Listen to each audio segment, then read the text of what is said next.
Welcome to the Norm spinoff hyperbolic review. We're here to do reviews of anything anime, video games, and movies. I am your host, X, also known as Young Morgan Freeman. With me, as always, is my co-host, Lewis. Yo, what up? This is your friendly neighborhood podcaster. What's up? What's up, bro? What's good, bro?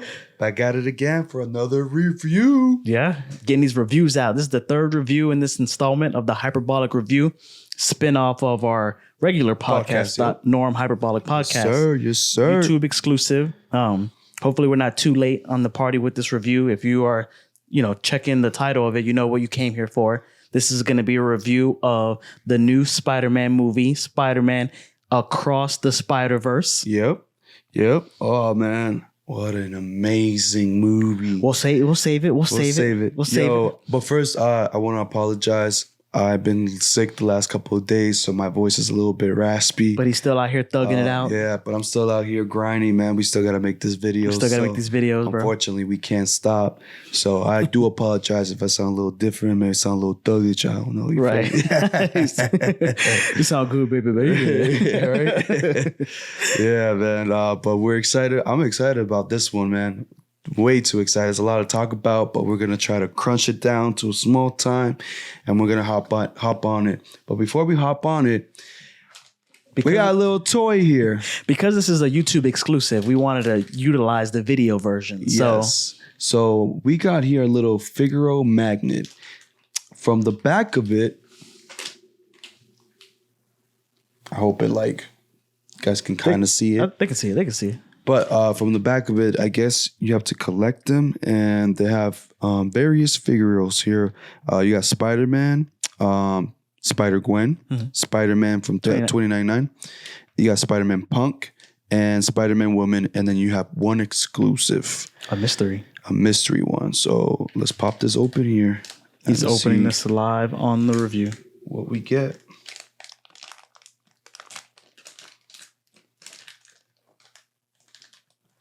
Is it Spider-Punk? I like Spider-Punk, bro. I like Spider-Punk. It's kind of funny, though. But I mean, all Spider-Mans are funny, I guess. We got 2099. 2099 Spider-Man. That's my friend's favorite Spider-Man. That's what's up. I'm putting it on my fridge. Yeah.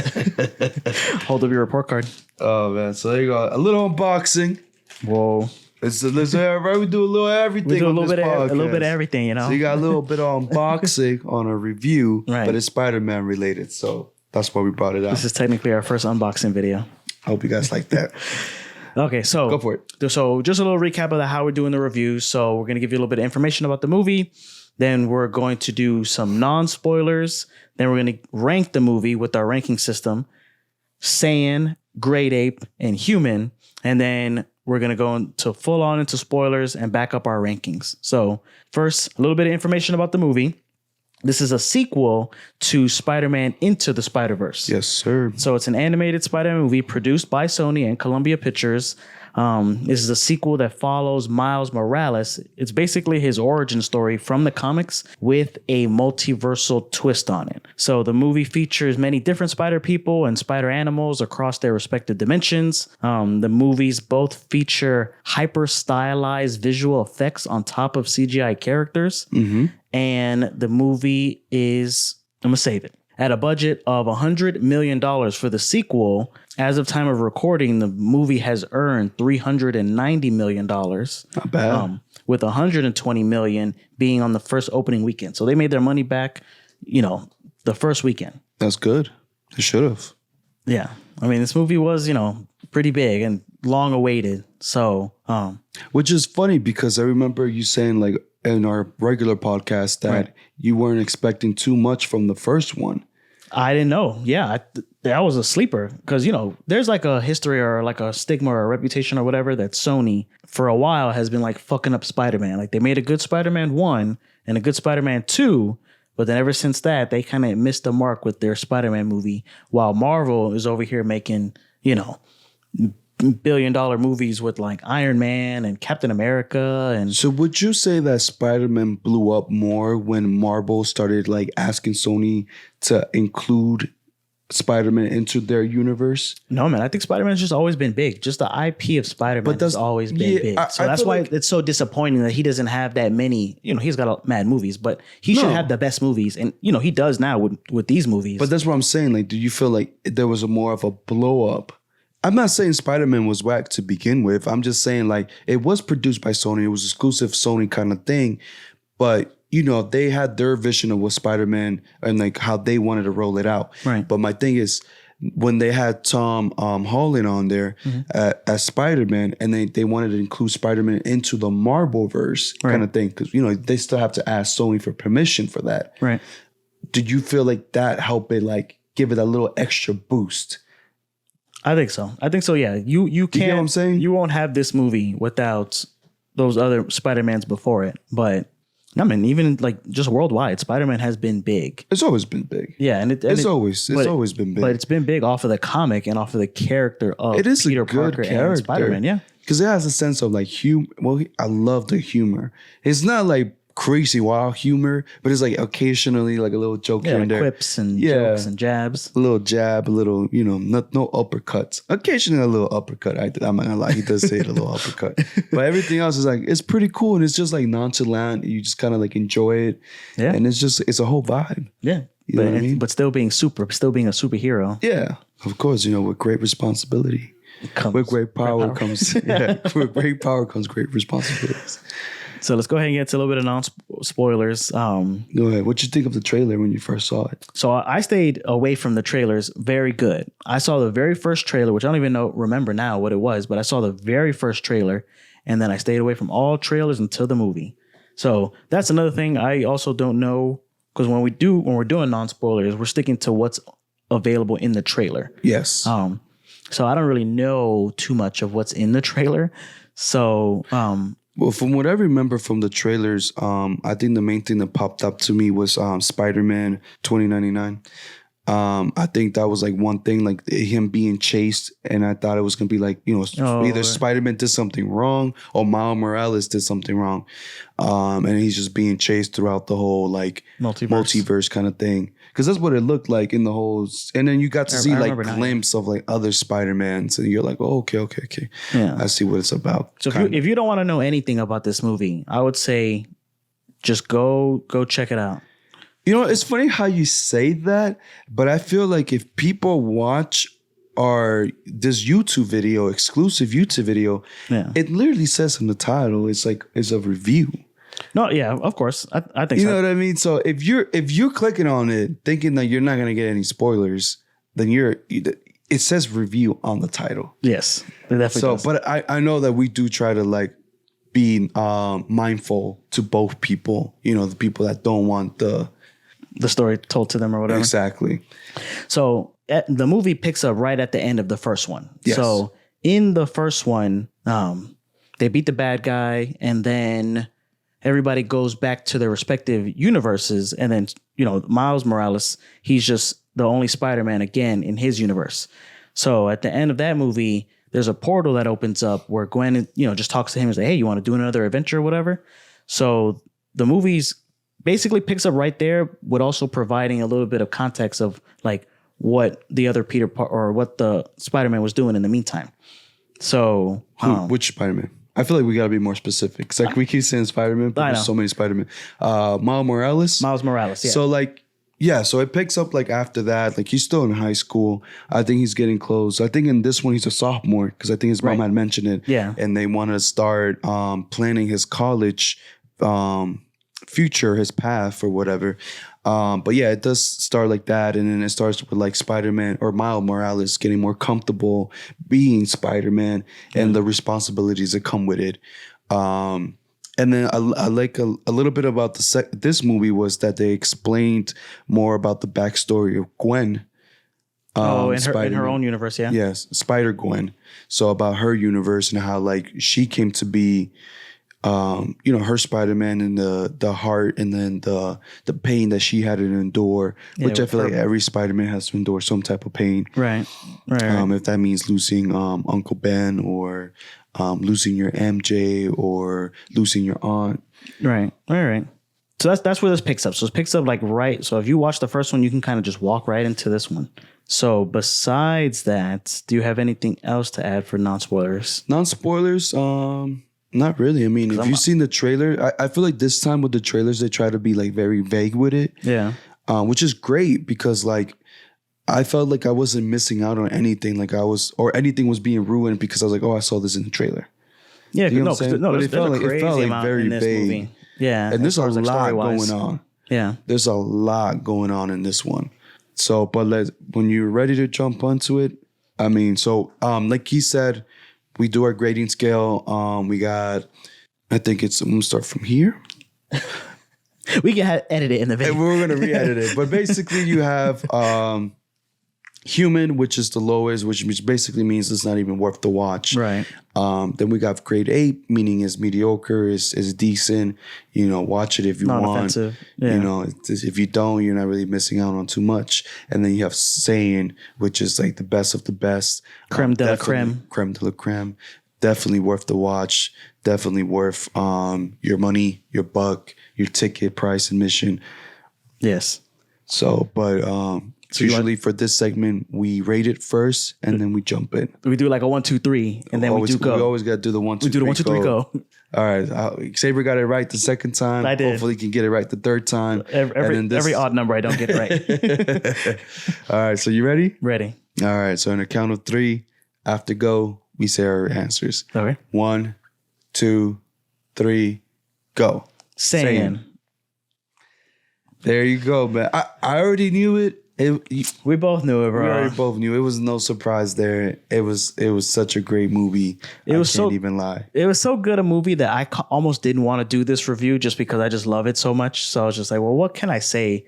What can I really say that I can like summarize into like how I really feel about this movie? It was a masterpiece. Yeah, really. It was. Tell me why. So I was worried about it. Do you prefer this type of style of Spider-Man versus like just the reality human base? You talking about live action? Yeah. So I like comic books, right? So I like comic books and I like anime. So this is a beautiful, perfect blend of comic book style with anime, like the overexpressionate things that go into anime. So I do appreciate like live action, bringing things to live action because, you know, most of the times it does just feel more visceral when it is live action. But then because you know it's still fake, sometimes it looks even faker live action than when you're watching it in an anime or animation. So do I prefer it this way to answer your question? Yes. But do I still think that there's value in live action? Yes. You know, there's always value in live action. I would not say that. I'm not trying to say that the live action is is not the way to go.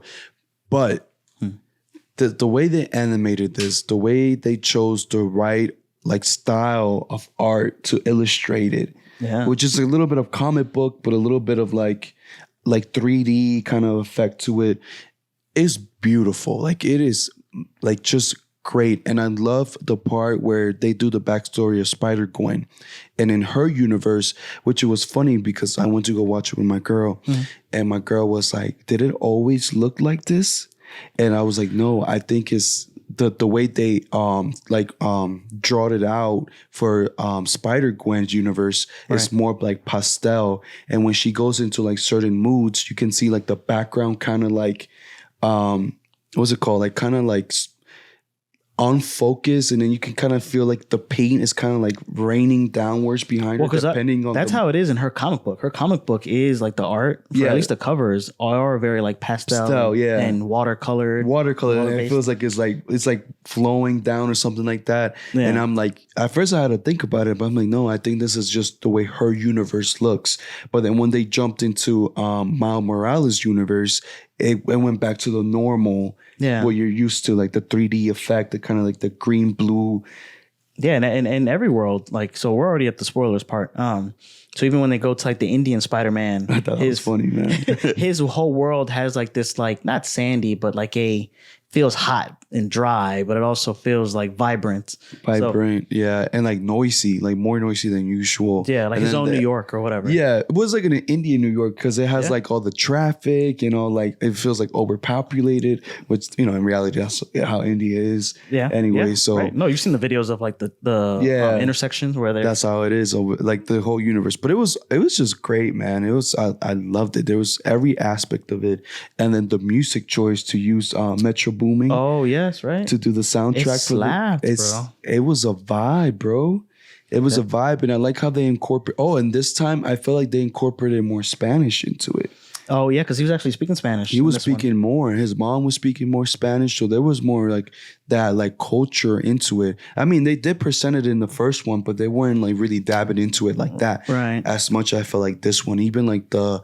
When his dad was being celebrated about him becoming captain, and how they did the whole like rooftop party, and like the family was there, and then you got your aunties, all the food, like it was like it felt like a Hispanic vibe. You feel me? And I was like, yo, I kind of like that. I like that they're adding that. And I'm like, so I thought it was pretty dope, and you get to learn that Miles Morales is Puerto Rican, and then you see him try to act that Spanglish into there. I know. I think he says that to his mom. My man got a B in Spanish. Oh, that was to see the mom's a B in Spanish, and then she just goes off in Spanish. Well, because it's not just Spanish. It's they're doing conjugating verbs. I know they don't understand that, which is hilarious. Because if you have taken a Spanish class, especially if you're Latino and know Spanish, you know that it's different. It's not. Different, it's different. You're learning like the proper way to speak Spanish. Speaking Spanish. You're so used to your Spanish versus like learning the proper way, and like the whole adverbs and verbs and pronouns and adjectives in Spanish.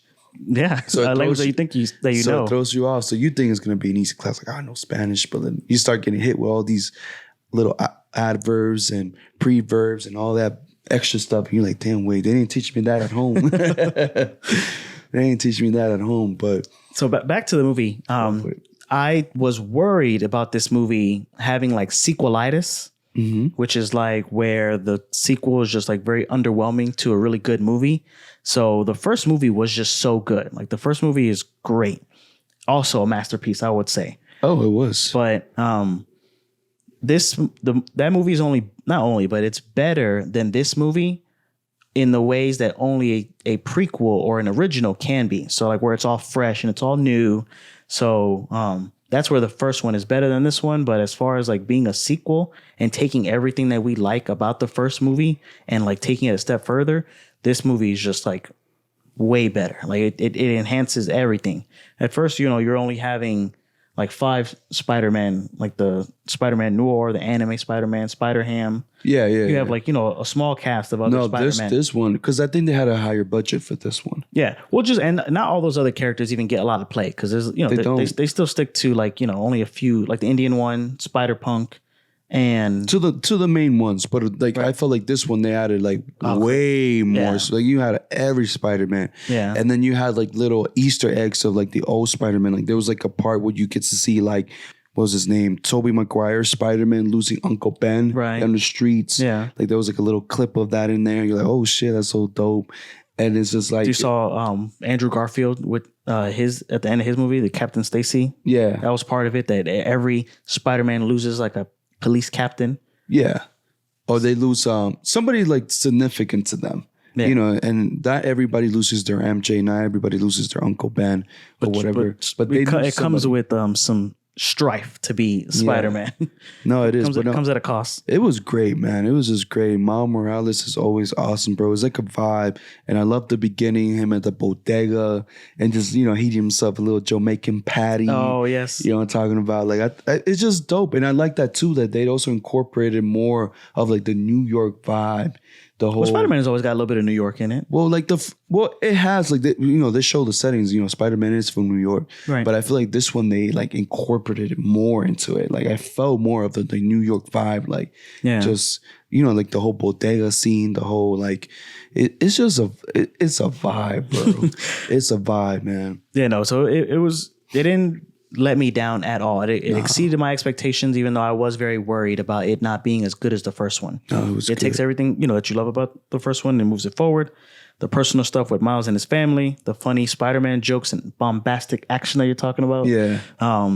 The beautiful and interesting choices with the animation. They do take that also a step further, which was like very heavy in the first one. And I feel like this one was like really heavy comic book because I love the little like pop action, like explanations or like a little quote that just kept popping up. Yeah, there. they even have like panel in panel stuff where, So they like really dug deep on this one and they did brilliant. It's an amazing movie. So let's try to, forward it towards the end. How did you feel about the ending? So I knew it was a part one, but I had completely forgot about it. So I have to. I remember reading about it and I think like a long time ago, it was like, that was going to part be one. like part one. But it got to the end where, this is a big spoiler for the movie, but where he finds out that he's in the wrong universe. Because and the spider that bit me, which was Spider 42 or whatever, 42, was it took him back to that universe. Was actually not a spider that was meant to be on his universe. Right. So technically, he was never meant to be Spider-Man to begin with. Right. Miles Morales, his ultra counter, which is Miles Morales in Spider-World or Universe 42. Right. He was supposed to be Spider-Man. I guess. There's a clip that shows it, like the spider was going to approach that Morales to get bit, but he ended up becoming The Prowler. The Prowler. So he's in his universe or whatever at the end of the movie, and then I'm like, damn, they're introducing this guy like this late in the movie, and then I lean over to the person I'm watching this with, and I'm like, this movie's kind of long. It is, and then boom, it ends, and I was like, but the ending was so dope. If you follow us on our Instagram, I made a post saying that it kind of gave me like that Huey and Riley vibe. Yeah, when they first met. Yeah, Fro versus braids. Yeah, it was just because it's like, the braids, of course he's evil. Fro, of course he's like that Huey, like that. I want to freedom expression or whatever. Exactly. Not so uptight or tight knit or whatever. So I was like, yo, this shit reminds me so much of Huey and Riley. I thought he was gonna walk up to him and be like, say the N word and shit, like, like an exchange. Yeah. Like, it was perfect. It was brilliant, bro. Like, and I was kind of pissed off. I ain't gonna lie. Like, a little part of me was pissed off that it just ended up so abruptly and said be continued. I'm like, what you mean to be continued? Hell no, bro. Let's continue it. I know. Well, so whereas the first movie is, it's not self-contained from being like, a multiversal movie, but like where it has a beginning, middle, and end in its own movie. This definitely ends like mid-scene, mid-tension. Yeah. Like they introduced a lot of stuff at the end, and then they set up like this other movie, which I'm kind of happy about. But so then, just to jump around a little bit, so the next movie comes out in March of next year. Yeah. So we don't have to wait that long. No, we don't. I remember when the Avengers movie came out, they came out a solid year after each other. It was like April to April. No, which is great. Yeah, no, it's great. Yeah. I think they were supposed to release it like later this year, in the year, like December this year. Yeah, like December. No, not this year. Next year, but later of next year. Oh, I think they were supposed to release it, but because this one did so great, I think they're trying to push it to release it quicker. Maybe. Also, when The Matrix 2 and 3 came out, because you don't want to lose momentum. They came out 6 months away from each other. The Matrix movies. Yeah. So, but that's the thing. You don't want to lose momentum because like this movie doing so great. Of course, we're still gonna be looking forward to it. I'm looking forward to it, but like when you keep the time frame between this movie and the next one, especially because it ended so abruptly like that. Yeah, you know what I mean. I don't want it to end abruptly and have to wait like 2 years for the next one to come out. No, but then I forgot about that one. But even a year, just like next summer. Yeah, that's what I'm saying. Like because they're doing it in the wintertime now, or March would be spring, which is great because this year's about to be over pretty soon. Before you know it, I know. Yeah, we're halfway through. We're already halfway through. Halfway done. But yeah, man. Anything else that came up to your mind when watching this movie that you want to say? Do you have any like favorite characters or scenes and anything noteworthy? Favorite characters, man. Oh man, they're all my favorite characters. I love each and one of them, man. They all hold a special place in your spider heart. Yeah. No, it was all dope, man. Like I thought the whole Spider-Man 2099, I thought he was pretty dope. Yeah. The fact that he was like Mexican and and pretty menacing. And then like the whole like he has like more of like claws and talons. Yeah, which is kind of weird. He kind of reminds me. He's the Batman Beyond version of Spider-Man, where he's like, more into like not rocket jet boosters or whatever, but more sci-fi, heavy tech. Yeah, and less, just cloth whipping and all that. Like he'll still shoot a web, but no, I like the whole thing, man. It was just perfect. And some favorite characters of mine was I like the Indian Spider-Man. I thought he was mad cool, super funny. I thought he had more humor. He had a lot of humor. He felt like he was like the main character of his own Spider-Man story that we were like, just getting into. Like he had his own Into the Spider-Verse movie that this is like just his sequel that just overlapped with Miles's. Yeah. I like that his hair was still outside his, if you have luscious hair like that, you got to show it off. You got to show it off, bro. You got to show it off. Speaking of, I like Spider-Punk. He is like, I think my favorite character from this thing. Well, he's just. I had a soft spot for Miles, but the way he does things is funny though, and I like that they have Miles and him, and it was kind of like going back and forth between them because he was like, "I don't like organizations, but I am in a rock band." And I was like, "But that is an organization because you are within a group." Yeah, but I'm not there all the time. I'm part time. I know. I didn't like him at first. I hated him at first. I was like, "What? Look at this poser, loser, wannabe, or whatever." And I still do kind of think that, but no, he's cool. His actions speak louder than words. So he's a true anarchist. So yeah, for sure. When he there's a scene where Miles is trying to do his like venom blast shock thing. He was trying to absorb the energy, but he wasn't able to do it. So then he was like, "Oh, next time, use your whole palm. Don't just use your fingers." So they trap Miles and they give him some bad news or whatever, and then everybody's like trying to get him except for him and Spider-Punk. And he's like, "Oh, use your, put your palm on it." And then he puts his palm on it and he escapes. And then he doesn't help get Miles either. He kind of just dips. And then he also he dips. He's like, "I don't want to be a part of it." To the back of the movie or whatever at the end to help Gwen and give her his spider piece. No, he didn't give her. He did. No, there was a part. I don't think you noticed this part, but he gave it to the dad when he went into that wherever all the Spider-Mans was at. Right. There was a part where he just kept taking like little parts. He's like, "Oh, they don't need this. Really? They don't need this." What it was, he was building his own watch. Yeah. To be able to travel, not his watch, his own watch. Oh, okay. To be able to travel to the multiverse. Okay. So he was ripping technology, and he made his own watch. So then when he went to Gwen, that's why hers looked different. It looked like a retro kind of like. So he built that for her? He built that for her. Oh, okay. Yeah, he built that for her. Yeah, that's what he was doing the whole time. He was just taking parts so he can build his own watch. Well, I liked him, bro. I like his whole vibe or whatever. And then somebody who I didn't think that I was gonna like was Spot, the villain. I thought he was right because he started off funny, like throwaway. Yeah, I thought that's what Spider-Man says. He was the villain of the week. Yeah, so he's like, "Oh, you're more like the villain of the week," and he's like, "Well, I'm gonna show you." In the first movie, there's like the Green Goblin, and he gets a little bit of play. I do like what they did with Dr. Octopus in the first one, but even though they were like throwaway villains, the main one was the Kingpin, and even in this one, it started with the Vulture, and it's just like another villain. So I thought the Spot was just going to be a villain of the week, but he like gradually gets like more competent and more powerful and more menacing. And well, when you figure out his backstory, it makes sense. He's like, "I made you, you made me." Yeah, I know. Kind of situation. Yeah, it's a poem, but that's the whole point. Like that's how. But he just happened to be the guy who got hit with the bagel. Right? It all starts with a bagel. Yeah. The center of the universe, bro, is a bagel. I didn't think that I was going to like him as much as I did. So I just am glad that it was just so well-rounded. No, it was, man. It was perfect, man. I can't complain about it. Like I said, the only thing that pissed me off was just the ending. Yeah. But I'm still looking forward to the second part. No, for sure. I'm still looking forward to it. We gave you our ratings. Saiyan all the way. Saiyan all the way. Saiyan all the way on this one. If there was a Super Saiyan, there's a review channel that I liked, and I wish we'd done theirs, but I feel like I like the integrity of having our own. Yeah. But they do like rental, matinee, full price. Oh, remember that? Yeah. I didn't want to copy them either. So no. But I like ours, bro. But if there was a Super Saiyan, because they have like one that's like the top, and then they had to invent one for even better than that.